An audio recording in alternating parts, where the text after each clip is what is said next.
The attack on the police had, in our opinion, no political motive, despite the defendant's claim to be a member of the Black Power group. There's 6 convictions for petty crimes of violence. According to the medical report, he has the mental age of 9. Did you get all that, Mabel? Yes, thank you, sir. Hello. There's a Professor Crowther on the line for you, sir. Who? Crowther, London School of Economics. Oh. He says you know him. Yeah. Put him on, will you? Hello, is that Detective Chief Inspector Jordan? Yes, sir. What can I'd like to see you, if I may. Yes. Can you tell me what's about, sir? Ilya Evgenievich Kazimiriov. What about him, sir? I'd rather not go into details on the phone. Well, I'll just look in my diary, sir, and see No, what we can make I must see you today. It's vital, Chief Inspector, vital. This man's life is in great danger. Well, then, how about 3:30 this afternoon, sir? Yes, I'll see you at your office. Goodbye.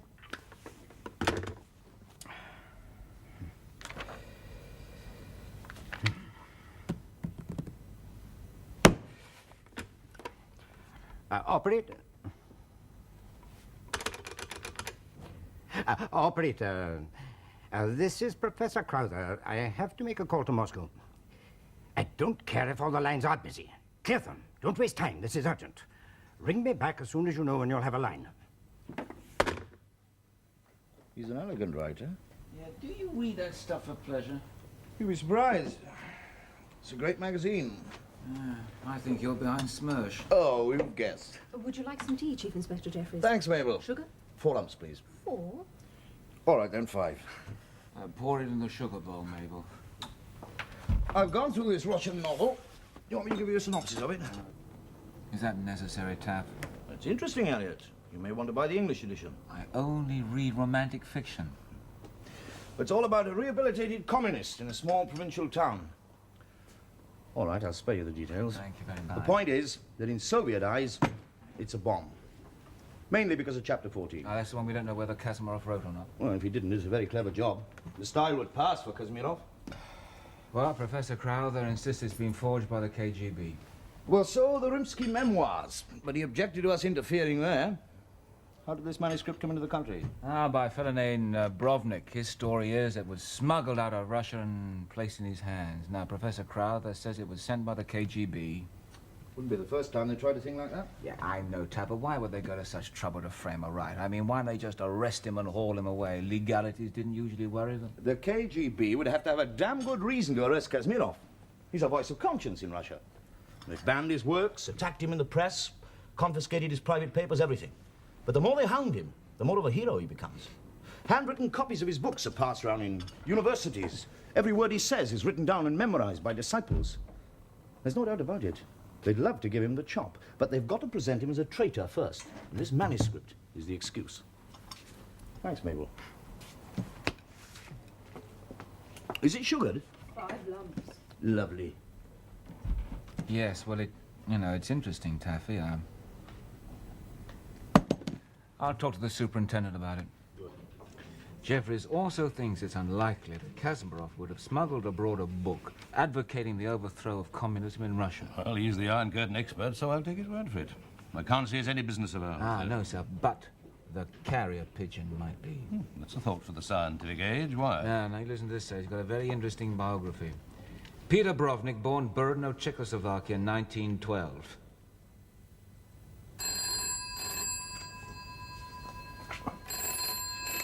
Hello? This is Peter Brovnik. Yes, of course I'll take the call. Oh, hello, Gertrude. Yeah, I can hear you perfectly, just like in the next room. Look, tell Wilhelm not to worry. Everything is going perfectly, just as I said it would. Well, why should his name come out? I'm not a fool. I know how to handle such things. Joined the Communist Party and sent to Moscow in 1932 to take a Comintern course, trained in propaganda, broadcast from Moscow radio in Czech and German to Nazi-occupied territories. After the war, returned to Czechoslovakia. Married Elena Weintraub, German concentration camp survivor. Both defected to Britain in 1950, political asylum granted, freelance author and journalist, writes political articles mainly about Nazis still active in Germany. Definitely has inside information. Is he active in politics here? Nothing known about that, sir, but the important thing is this. How did he escape the great Russian purges of the 1930s? Now, foreign communists were the very first people to be arrested. And if Brovnik is handling the Kazimiriov novel, how did he get his hands on it? Is he just an innocent dupe, or maybe a KGB channel? Well, if there was a presumption that he was breaking the law, we'd investigate. He might be perpetrating a forgery, sir. We've only Crowther's word for that. Yes, but he is a leading authority on Soviet literature. Well, what about the Rimsky memoirs, which he translated? They were also faked for the KGB. They made our intelligence people look bloody fools and caused trouble between us and the Americans. But Crowther sang a different tune then, didn't he? He said that we had no power to interfere with the publication, and he was right. We're not allowed to interfere with the democratic privileges of the Russian secret police. Yes, sir, but there's no denying that he is a leading expert. Oh, don't talk to me about experts. I spent enough time in the courts as a copper. So all of them, doctors, psychiatrists, handwriting pundits, experts. They're worse than politicians. They never agree. Yeah, well, I know how you feel about that, sir. Ah, Elliot, this smells like a fish market in a heat wave. If the security branch takes the word of one professor, then every other one will go rushing onto the television, squeaking about interference with freedom. You're right. You bet I am. But, sir, wouldn't it have been nice just to give the KGB a poke in the eye? Now, something's not quite right with Brovnik. Maybe he's involved in something much more interesting to us than whether Kazimiriov has been forged or not. Let me run a routine inquiry on him. You? Routine? Not one step further. Okay. But just remember, pigeon shooting is out of season. It's not amongst this here, is it? No, of course not, Mr. Brovnik. Well, are you sure? The novel is being dealt with, I told you. Dealt with for nearly 3 weeks. Oh, that's not long. Usually it takes... What is usual is irrelevant. This book is a literary event, not an unsolicited manuscript from some obscure scribbler. I must have an answer now. Mr. Lifford's out. I'm sure he'll write. I'll wait till he comes back. But he may be some hours, Mr. Brovnik. Why don't you leave a message? No, I prefer to wait. Very well, if you insist.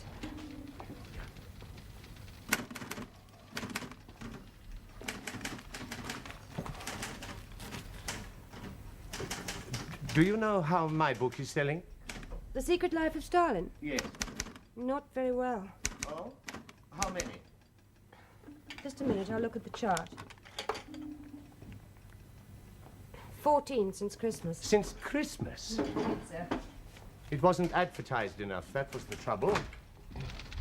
Hello, Peter. Oh, Douglas. How nice to see you. Any messages, Mary? On your desk, Mr. Lifford. I have been waiting to hear from you. Yes, well, I'll be writing to you in a day or two, old chap. But I can't understand. By now I should have a definite answer. Well, if you'd like a small advance. No, you must settle the contract now. It's time already. Yes, well, let's talk about it in my office. I just had the most depressing meeting with my traveller. Nothing's selling these days, not even paperbacks. The only people making money are textbook publishers. Well, my Stalin book is certainly not selling. No, well, there you are. Something as piquant as that.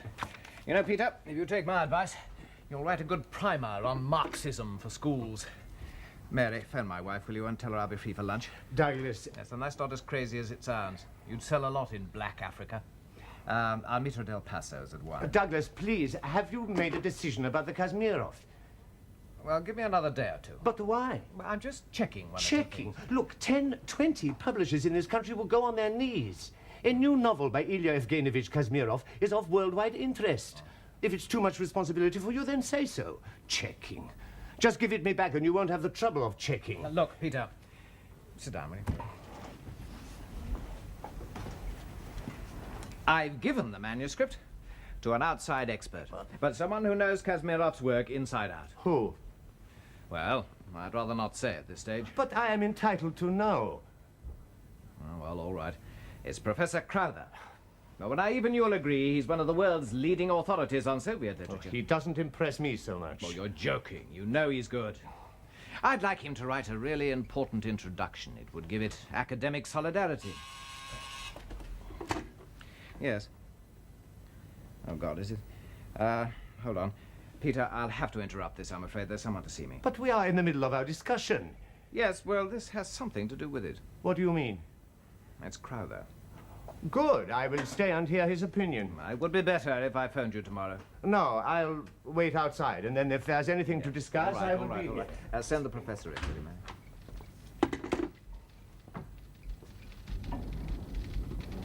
Mr. Lifford, I have to say that chapter 14 of the book is an absolute forgery. It's not the published. Are you quite sure of that? Absolutely. At first I could scarcely believe my eyes. I read it 3 times. 2 o'clock in the morning, I woke Margaret, my wife, and told her. She was most upset. Oh, well, I'm not surprised. It's a very serious charge. We know Ilya very well, Mr. Lifford. On our last visit to Moscow, he gave Margaret a beautiful icon from Novgorod. We share a deep feeling for the old Slav culture. I'd do anything in the world to save him from this. Yeah, but you could be wrong. Oh, no. Well, I think Brovnik should hear about this. Peter, you better come in. The professor has something to say to you. Where did you get this manuscript? Well, what has that to do with you? You know Kazimiriov. Have you ever met him? This is intolerable. What is the meaning? Well, the professor will tell you. If this book is published, Kazimiriov will be arrested. He's a very sick man. Prison will be a sentence of death. Do you want to have that on your conscience? Well, what rubbish are you talking? He gave it himself to be published. Gave it? To you? It was smuggled out of the Soviet Union. By whom? That's not your business. Give me back the manuscript and I'll leave. Kazimiriov is my friend. 2 weeks ago, a mutual friend brought me greetings from him. If he had sent this book to be published, he would have told me. Obviously, he chose not to tell you. He never sent it. He knows nothing about it being here. So it comes from the sky. Maybe. By plane. Straight from the KGB. KGB? This is nonsense, insanity. What is this novel? Except for a single chapter, it's a satirical attack against Soviet bureaucracy and injustice. But written by a loyal communist. Nobody could ever accuse Kazimiriov of being an anti-communist. Then we come to chapter 14. Then the style changes. The message changes. These 25 pages advocate the overthrow of the Soviet system by force and its replacement by Western democracy. Did you notice that? Did you recognize its significance? It's a work of fiction. Fiction or not, in the Soviet Union, it's counter-revolution. You know as well as I do that Kazimiriov committed treason if he just wrote it, never mind sending it to the West to be published. You are entitled to your opinion. Douglas, I think what he's saying is rubbish. Brovnik, that book must not be published. So you can do nothing about it. No one will take you seriously. You've been wrong before, you'll be wrong again. You agree with him? Well, this does alter things, Peter. I think I ought to tell you that I've already mentioned this to the authorities. What authorities? The authorities. You had no right to do that. You were a communist yourself once, praising Stalin from the safety of England while others were in his torture chambers. People like you, moral criminals, what right have you to speak?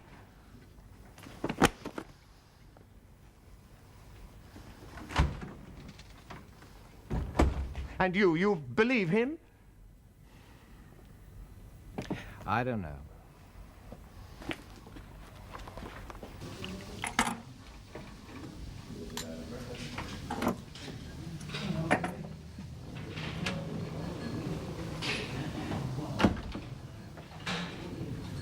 Coffee, please.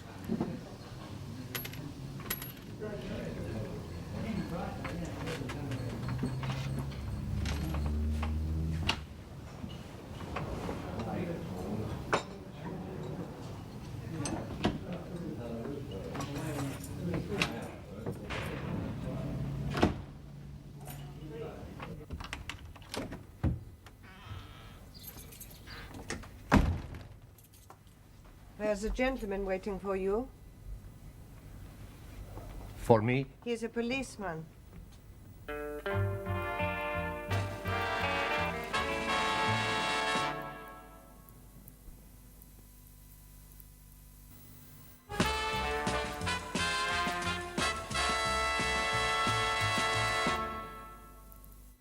Detective Chief Inspector Jordan, sir.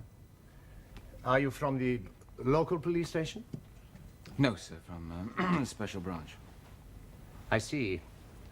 A political matter. What can I do for you? Well, sir, I just want to ask you some routine questions. Routine. Yes, that's right, sir. My wife, does she have to stay? Well, just as you please, sir. Elena. I think I should be here. He's not very well. Elena, please. But you're tired. You have only just come in. I am all right. There's no need to fuss. Oh, if you need me, I'll be in the other room. Anticoagulant. I have a heart condition. Naturally, my wife worries. Naturally, sir. Are you sure that you're well enough to answer questions? I was given political asylum in 1950. After all these years, I can see no reason why a policeman should come to interrogate me. Yes, I'm well enough. Won't you sit down? Ah, thank you very much, sir. I believe that originally you are from Czechoslovakia, Mr. Brovnik. Yes, I was born in a village near Brno. Ah, the invasion of your country must have upset you. I was shocked like everyone else. Is it necessary to continue this comedy? You didn't come to have a political discussion. Shall I tell you why you are really here? To ask about a book I got from Russia. You're wasting your time. I'm not a spy. I am not plotting against the British government. The book is not subversive propaganda. Is that what you wanted to know? Well, I think, sir, it probably would be better if I asked the questions. Very well. Thank you, sir. Tell me, do you have any friends in Czechoslovakia? No. None at all? There has been too much history in Central Europe. The friends I had were not lucky. Any relations? Some cousins. Do you correspond? A Christmas card, sometimes. I'm sure you know my biography. I defected. It has not been good for people to communicate with me. And since the recent invasion, have you met any of the refugees? Why should I meet them? What could I do for such people? Well, someone might have brought you greetings from one of your cousins. No. A very nice piece of Bohemian glass you've got here, sir. I bought it in Moscow in 1935. It was a bad year. I was homesick. There was a vase like this in my mother's bedroom. I see. And your compatriots, do you ever meet together? Someone once arranged such a meeting. A few benches in a rented hall. Speeches about Masaryk, singing national songs. Hungarians are good for such things, but Czechs and Slovaks, it's not for us. You don't seem to have much of a social life. I have my work. It keeps me busy. Oh, there are friends. Once every week, a colleague in Reuters comes over. We play chess. He's a supporter of the common market. We have a mutual agreement not to discuss politics. Excuse me. Elena, will you answer the phone, please? I'm a Central European inspector. For me, even after all these years, British politics is still a foreign language. Are these your press cuttings, sir? There's nothing to concern you. It's for you. Will you take it in the hall? Tell them to leave a message. It's urgent. Not now. But it's Continental call. Oh, wait if you like, sir. No, they'll call back. I see you write a lot about the activities of ex-Nazis in Western Germany and in NATO. Is this your speciality? Do you object? Oh, no, I was just asking. Is it not fashionable to be anti-Nazi these days? They are still a danger to the world. I refuse to be silent about it. And this story here about West Germany plotting counter-revolution in Czechoslovakia, where did you get this story from? That's my business. A journalist is under no obligation to disclose his sources. You know that the Russians used this as an excuse to invade the country. Do you think they were right? That's what I hear. And it did not come from the Russians. The people in this country have too much trust in the Nazis. When will you learn not to be such fools? When they start another war? No, I've had enough. I'm tired. Will you please leave? Very well, sir. just before I go, I wonder if you would like to say a few words about this Russian novel. It has nothing to do with you. We have information that it contains a damaging forgery. Your informer is an idiot. And it was sent here by the KGB. I would not be alive today if the KGB had its way. You think I would have anything to do with them? I take full responsibility for this book. How it reached me and from who is my affair. If you could tell us how you got it, sir, would be a great help to us. Of course, anything you say will be treated with absolute confidential way, I can assure you, sir. That's all I have to say. Very well, sir. That'll be enough for now. Thank you. For now. So the persecution begins. What do you mean by that, sir? The ways of the security police are no secret to me. My letters will be opened, my phone tapped. You will give me no peace. Sir, after 20 years in this country, you should know better than that. I mean, no one's bothered you before, have they, sir? People like me can never know for sure. Well, I'm very sorry to have bothered. Oh, I'm sorry. Never, sir, I'm sorry to have bothered you. Goodbye.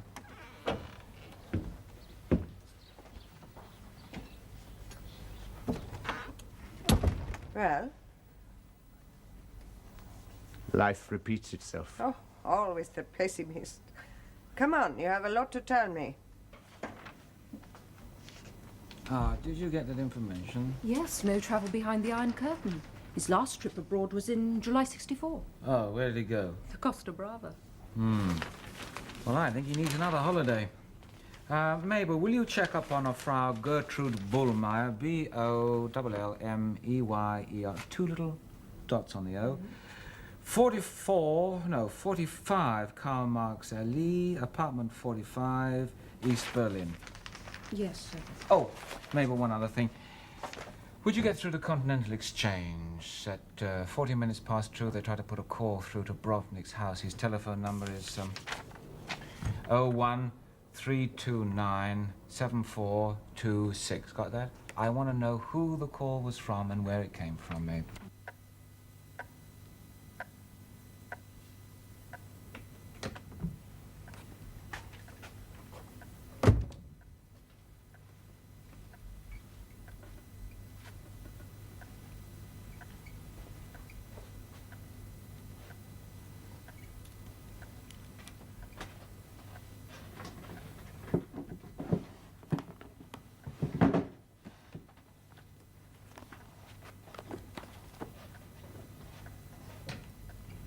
What is the matter, Peter? I couldn't sleep. Are you still worried about chapter 14? I told you it was nonsense. You have to read Russian to know if it's nonsense. That detective has made you nervous. Take a sleeping tablet, come back to bed. Please, I want to think. There's nothing to think about. The Americans will pay a fortune for such a book, and the police can do nothing. I beg you, let's not start another quarrel, Elena. We go over the same thing again and again. What do you mean? We're not arguing about the book, are we? What are you trying to say? You will have to accept my failure. It won't change now. Oh, of course it won't. It's your way of punishing yourself. You decided long ago that you didn't deserve success and you didn't deserve friendship. But you punished me also. Why should I suffer for something that you did in Moscow you won't even talk about? It's your guilt, not mine. I've disappointed you always, haven't I? You wanted me to stay in Prague. You wanted children, brilliant social life. I was the wrong man. You should have married someone like your sister's husband. Oh, we've been over that 1,000 times. I'm not Gertrude. Anyway, I couldn't live with a German. We accept his help. That's different. They owe it to me. If you had taken that party post, we wouldn't need his assistance. Of course not. We would have been like the other gangsters. They're not all gangsters. Oh, my God. 2 people quarreling about things that should be buried and forgotten. One day we will stop quarreling. And then do you know what will happen? I will leave you. There will be nothing else. And I will kill myself. Oh, that's not love, Peter. That's blackmail. Elena.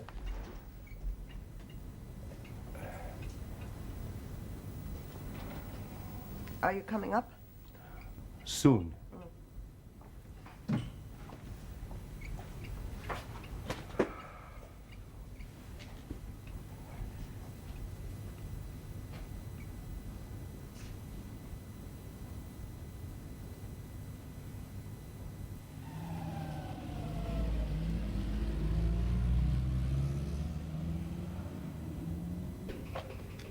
Kazimiriov will be beside the point.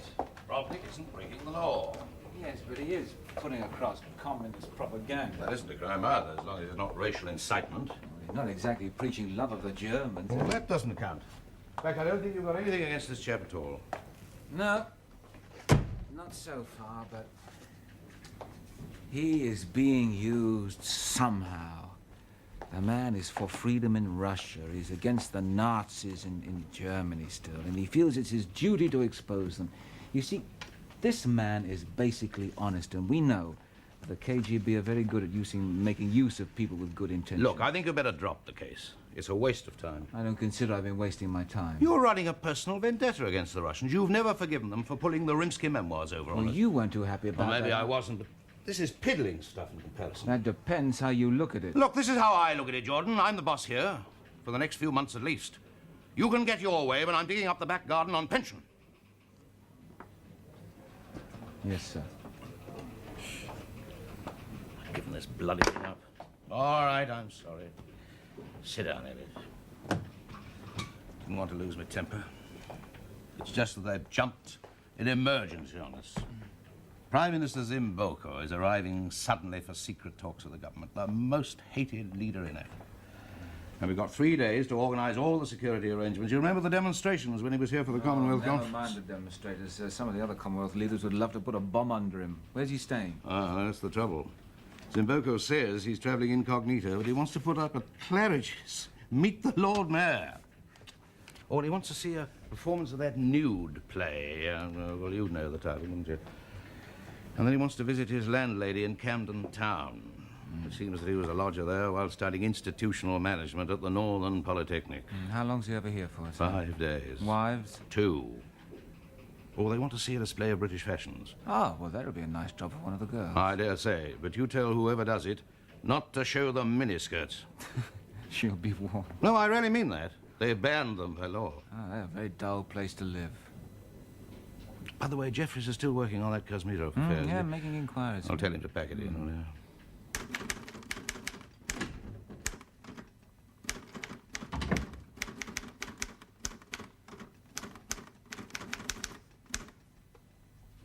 Can I help you?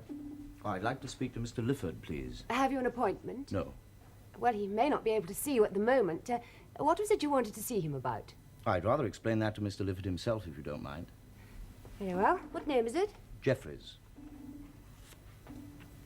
There's a Mr. Jeffries here who insists on seeing you. He wants to tell you personally. No, he doesn't look like a stationery salesman. It could be a printer's representative. Are you? No. No, he says he isn't. Right. You may go in now. Thank you.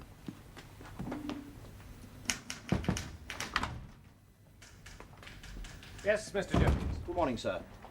Detective Chief Inspector Jeffries, New Scotland Yard. Scotland Yard? What on earth do you expect to find here? Obscene literature? I hope not. Ah, well, sit down. It's harder to get hold of a pornographic masterpiece than you fellows realize. And nobody makes any money out of dreary little dirty books anymore. That's not my affair, Mr. Lifford. Oh. Well, what then? I'm from Special Branch. Good Lord. Yes, I suppose you come about the Kazimiriov book. Well, we're not going to do it. Professor Crowther should have told you. I expect he will. Oh, we wouldn't dream of publishing a forgery. Even if it wouldn't get Kazimiriov in danger, he happens to be an outstanding author. Yes, I do know something of his work. Do you publish much Soviet literature, sir? Well, there isn't that much of a demand. And not unless it's something sensational. Mr. Brovnik is one of your authors, I believe. Yes.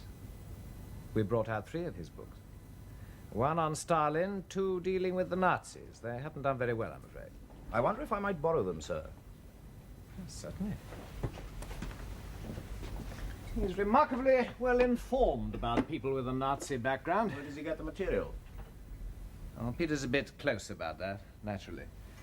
But my guess is that it's from someone who has access to secret archives. Oh, thank you. Do you know him well? Well, as well as anybody, I suppose. Not the most gregarious person, Peter. Oh, but he's perfectly all right, though, and he's a hard-working little man. I can see that. Now, personally, I'm inclined to think that Professor Crowther has sensationalized things a bit. Well, they're very conspiracy-minded Sovietologists, aren't they? Are they? Well, if Kosygin got moved from the middle to the end of the line in a photograph, they'd be sure to say that he was about to be liquidated. Poor fellow may have just fallen behind to do up his bootlace. No, well, Peter's all right. Somebody's probably just pulled a fast one.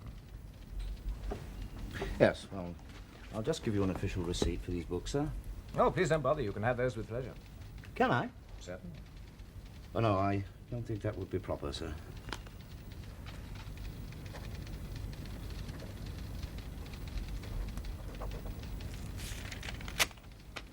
Thank you very much for the book, sir.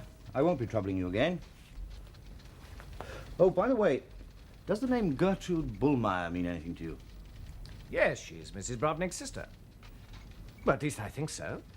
He asked us to send her copies of his books, and I'm sure he said my wife's sister, but I could be quite wrong. Well, thank you, Mr. Lifford.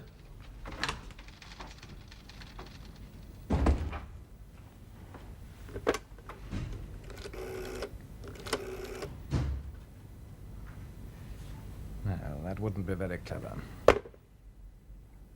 You can lay on the fashion show then, can you, Janet? Oh, that's no problem.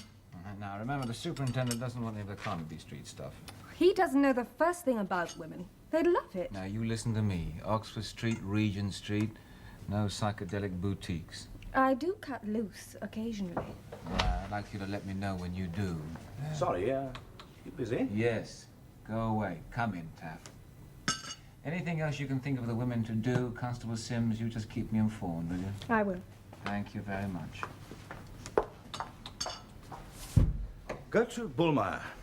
We've got nothing on her except that she's Brodnick's sister-in-law. Yeah, that's not very interesting. She was the same one who made the phone call. Probably works in a government office. It was a state call. I didn't know they were allowed to make family chats on official lines. I doubt if they are. You ought to be asked about that. Taff, superintendent's told me to drop the case. Has he? Yeah. Why? Well, I got a VIP to look after. I enjoy seeing the nightclubs again. Well, there's, who is it?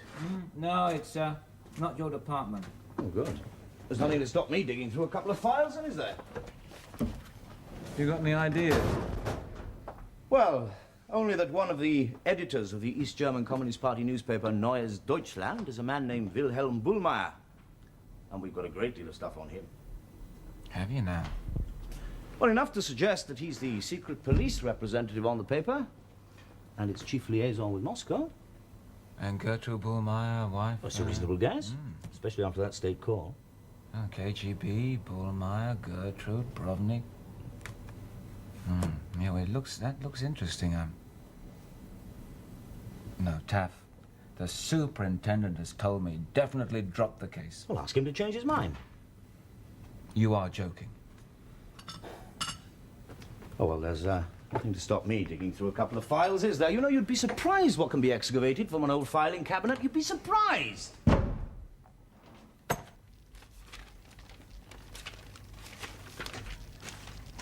What are you doing? They've started already. Started who? The police there has been asking Lifford questions. But- if someone comes to the door, says he's a gas man, telephone engineer, anything like that, don't let him into the house. What? Just because they've been asking Lifford some questions? It's only the beginning. These security people are very thorough. What are these papers you're burning? A letter from Gertrude? Is it a crime to correspond with your own sister-in-law? Everything interests them. Don't you understand? I know. You're afraid of something. Something you have never been able to tell anyone, not even me. I have no more on my conscience than thousands of others. But in the eyes of the police, you are only innocent until they become curious about you. Maybe I have done something I don't want them to know. Who hasn't? You haven't even cheated on a bus fare, so what is it? Tell me the truth. Did you work for Stalin's secret police? Did you denounce our friends? Was somebody shot for what you did? Or if you did something like this, I would know it. There are some more papers upstairs.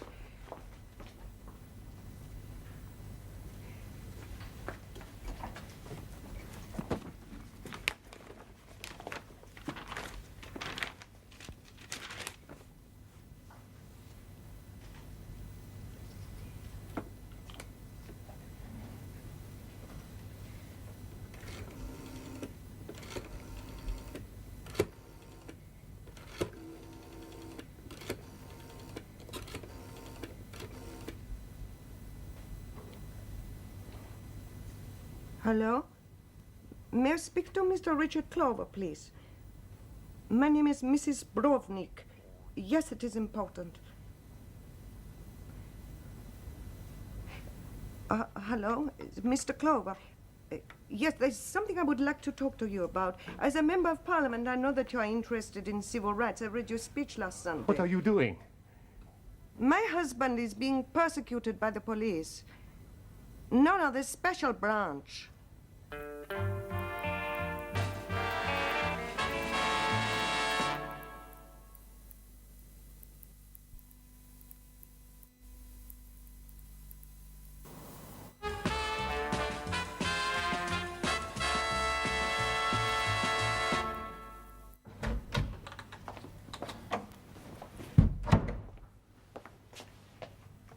Mabel, will you send Morrissey in, please? I don't think he's in yet. Will he bloody well ought to be? It's 9:30. I think he's out on a job. Well, Mabel, send another man in. Anyone will do. Yes, sir.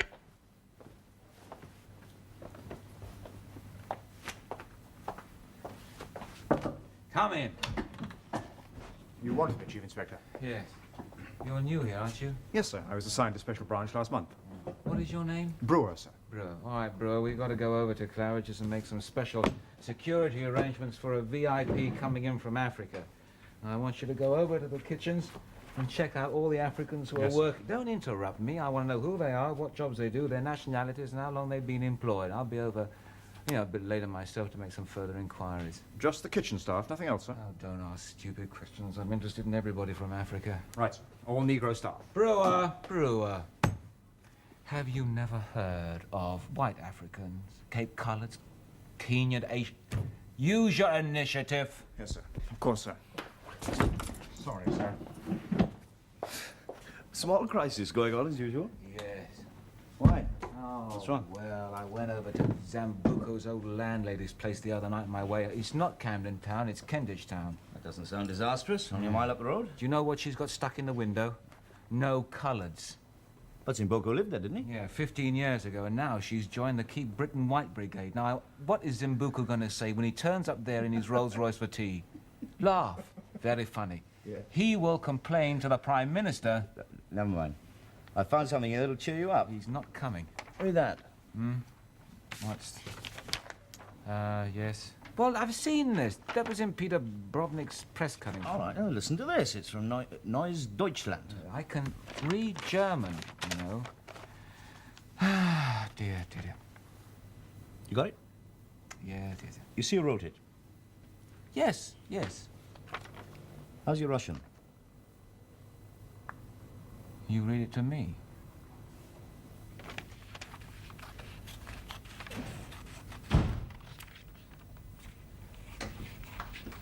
I think there will be no more trouble. What?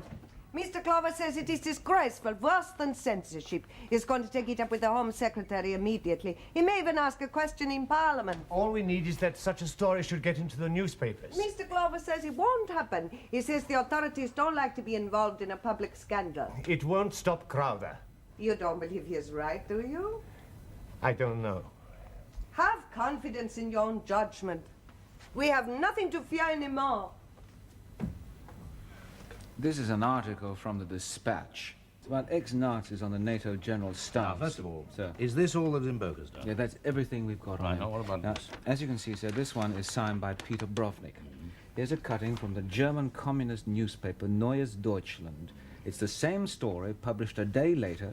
This time, it's signed by Wilhelm Bullmeyer. Now, Bullmeyer is a member of the East German intelligence and the KGB, but the important thing is this, sir, that Bullmeyer and Brovnik are brothers-in-law. Now, sir, here we have exactly the same story, but this time in the Soviet Army newspaper Red Star. Oh, what about it? It could be that Moscow gives material to Bullmeyer. Bullmeyer then gives it to Peter Brovnik. Peter Brovnik then publishes it in the Dispatch. Then Bullmeyer publishes it in an East German newspaper saying his source was the Dispatch. So in no time at all, something dreamed up in Moscow gets passed off as genuine Western views. Yes, I can see that. Now, Bullmeyer, East German intelligence and the KGB. Bullmeyer and Brovnik are brothers-in-law. It could be, sir, that Brovnik is a Soviet agent, whether he knows it you or wouldn't use not. that word, agent. Sometimes I don't know what it's supposed to mean. Well, in this case, it means putting over communist propaganda under false pretenses. Oh, that's an old game, and nobody's in jail for it yet. And if you checked up, you'd probably find the story's true anyway. Ex-Nazis are still at it, you know. I spent enough time hunting down the bastards after the war not to underestimate them. And as far as I'm concerned, good luck to anyone who exposes them. Sir, Brovnik could be involved with the Russian secret police. I do believe, sir, that we've got enough evidence here to go into a full inquiry into this man. It's Look, justified, sir. supposition isn't enough. You started with a doctored manuscript. You produced a few press cuttings, but have you got one single concrete piece of evidence that Brovnik is a security risk in this country? Well, we could find. That's really what concerns us now. Hello? Find that and... Who? Oh, put him on. Deputy Commander. Yes, sir, this is Eden. Oh, I'm fine. How are you? What? On what grounds, sir? Oh, surely not, sir. This is nonsense. Yes, certainly. I'll be around. Tomorrow at 10. Certainly, goodbye. I guess there'd be trouble. Why, what's happened? It seems you've dropped us into it, and you better start getting us out. Quick.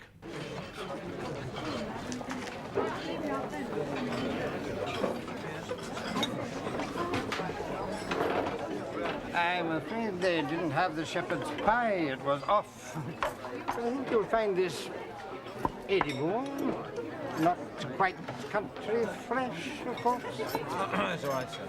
Now, the Russians give their distinguished guests rather less democratic hospitality, you know. Caviar, sturgeon, chicken Kiev, Georgian champagne. Where's your salad? Oh, it looks very nice, sir. Good, good. Oh, incidentally, I tried to get Kazimiriov on the phone again. Said he was not available. That's a bad sign. It could be true, sir. Oh, they're always ill or traveling when the powers that be don't want them to talk to a Westerner, especially since they sent the tanks in against the Czechs. Suddenly, all one's decent Russian friends are hit by an epidemic. Can't reach any of them. Sir, there's something I have to tell you. There's nothing we can do in this case, sir. Nothing? I find that incredible. Well, sir, no one is actually breaking the law. I wonder how the public would look at that. How do you mean, sir? If the facts came out. Now, listen to me, sir. We got involved in this at your own request, and we have tried our very best, I can assure you, sir, but we would be very grateful if you would keep our involvement in this as purely confidential. I'm sorry, Inspector. If this book is published, I will tell the story to the whole world. It may well be the one thing that will save Kazimirov's life. Well, it's a most extraordinary story, Superintendent. Didn't you consider it rather implausible? The investigation seemed justified, sir. Oh, really? If you ask me, your Mr. Jordan's been playing a high-handed cloak-and-dagger charade. We're not the security services, Eden. Detective Chief Inspector Jordan is an able and experienced officer, and I have absolute confidence in the way he handled the matter. Indeed. Then you'd better hear what Clover has to say. My constituent complains that her husband is being harassed by the Special Branch to force him to withhold publication of a book by a Russian writer attacking the Soviet government. Now, what is the Commissioner to tell the Home Secretary? Come to that, what am I to tell the Commissioner? The man was not harassed. We made no attempt to interfere with the publication of the book. We simply made certain inquiries, that's all. Yes? To find out if he was a Soviet secret agent? To explore that possibility, yes. Superintendent, if you had any such suspicion, you should have contacted the security services. As you very well know, they have far better ways of investigating these things than we have. I was inside our routine, sir. I am perfectly well aware of our terms of reference. Oh, look, Tom, we don't want them talking about interdepartmental rivalry. We want none of that. No, sir. But the fact of the matter The is... fact is that Clover threatens to raise this in the House at the first opportunity. I mean, it's a chance any MP would make the most of. He'll get national coverage as a liberator of literary freedom. And the embarrassment caused to the government will not be confined to this country alone. Indeed, if there were a KGB plot behind the affair, that would be precisely it. If only to show they're not the only people who interfere with literary opinion. Has that possibility occurred to you? With all due respect, sir, that's not the game they're playing. You ought to face it. If this book is published, Kazimiriov will go to jail and he'll probably never come out alive. I have as sensitive a conscience as any man. But let's get one thing clear. Our job is to look after the interests of our own country, and this does not serve those interests one damn bit. Simply not our bloody business. I take the point. Anyway, orders have been given to drop the case. That's not good enough. So? Clover won't let it go as easily as that. The minister will have to pacify him first. I don't see what else we can do. You're overzealous, Mr. Jordan. We'll have to go back to those people and give them his personal assurance that they will not be troubled again. Very well, sir. And please, report to me when he's done so. No. Yes, I promise to let you see it if he becomes free. Goodbye. It is the second publisher you have turned down. I haven't made up my mind yet. What are you afraid of? Some controversy? Don't you realize it could finish me in this country? But we have documentary evidence. Let there be a discussion. It could even make you famous. That's what worries you most of all, I think. You seem to consider everything except the possibility that what they are saying may be true. I've read chapter 14 10 times already. It's possible, Elena, that's all, just possible. You're getting upset again. It's unnecessary. Why did Bullmeyer send me this book? What does he care about a man like Kazimiriov? He would polish his boss's boots with his tongue to prove his loyalty to the party, whoever they were. Why did he do it? For my sake, because he is married to my sister and she wants to help me. You know my opinion. He would do nobody a favor unless it was also to his advantage. So far, everything they have sent us has been reliable. All right, some of it is communist propaganda. What can you do? They're not always wrong. Oh, Peter, we need this chance. We need it badly. I won't let you throw it away. Who gains? That is the real question.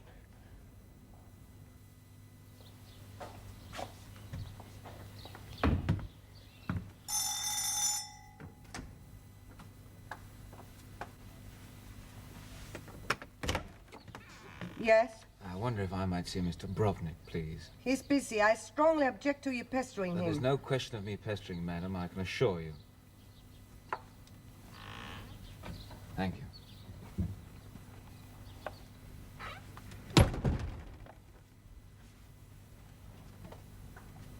I shall stay here as a witness. Certainly, madam.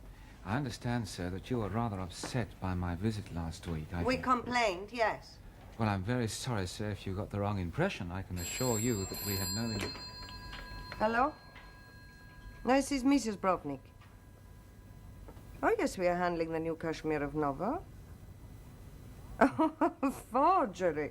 Oh, what nonsense. There's no question of it. Oh, Professor Crowder is being absurd and irresponsible. Kazimiriov will stand by his opinions in the book. Oh, I don't think for one moment that the KGB would dare to arrest him. Well, we have had some interesting offers, but we're still making up our minds. Of course, we would discuss it with you. I think you had better talk to my husband, Peter. Who is it? It's Trans-American Books. They're prepared to go to $20,000. Peter Brovnik speaking. I will come and see you, yes. Tomorrow at 3? Yes, goodbye. What were you saying when you are interrupted, Inspector? Nothing. Nothing at all, madam. I see. The case is closed. Yes, the case is closed.